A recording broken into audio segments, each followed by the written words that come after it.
What do you do when there's confusion and you don't understand a certain issue? What is the best way forward? The best way forward is to step back, take a bird's eye view of the situation, and then start with what is known, moving towards what is unknown. If you cover so much of what is known, in many instances, the answer of what you don't know will be staring at you in the face. So let's start with the facts that we know. Kenya Kwanzaa have been breathing fire. Okay?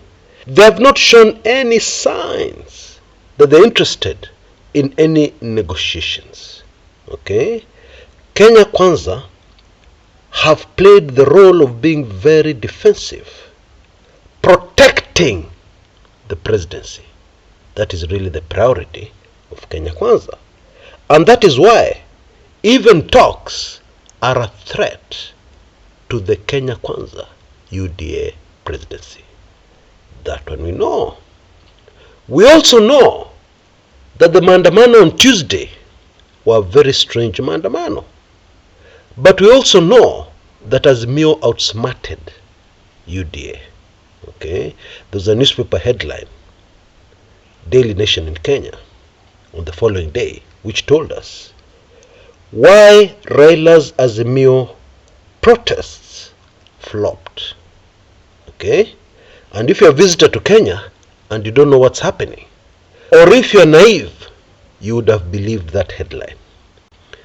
Because I believe that one of the reasons why what happened last night happened was as a result of the so-called flopped mandamanos of Tuesday. How so? Because UDA realized that their plan to deal with the mandamano, they're very carefully well thought out, intricate plan to deal with the mandamanos once and for all, did not work and was not going to work. Now when you try something to stop something dangerous and it doesn't work and you don't have another plan, what is the result? Panic. Okay? And one of the possible things you can do when you've panicked and you don't have a plan is to buy time. Okay? That is normal. It is human nature. We do it all the time, all of us.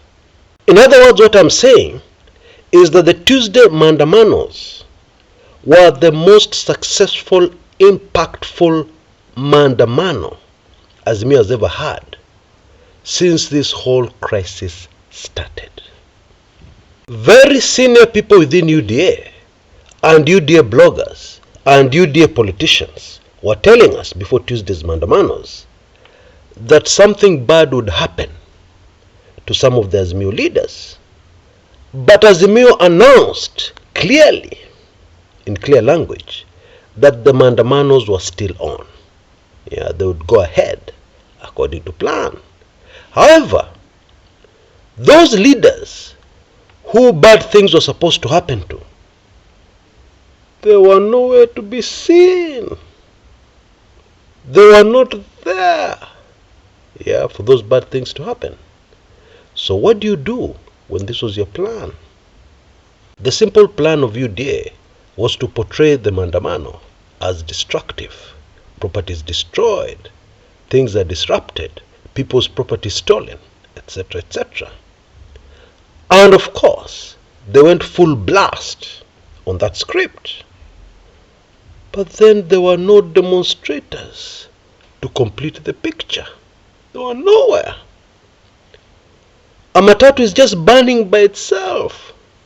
It's all alone on the road. There is nobody in sight.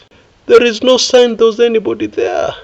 Yeah, you know, when people are running for their lives, they drop things, they drop handbags, they drop papers, etc., etc. The road was clean. I once watched a murder mystery where the detective solved the mystery very easily.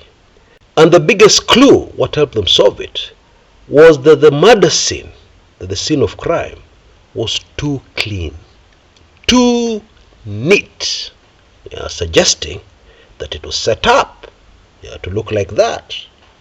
That is what happened to the so-called destruction of a matatu along Gong Road during the Tuesday Maandamanos.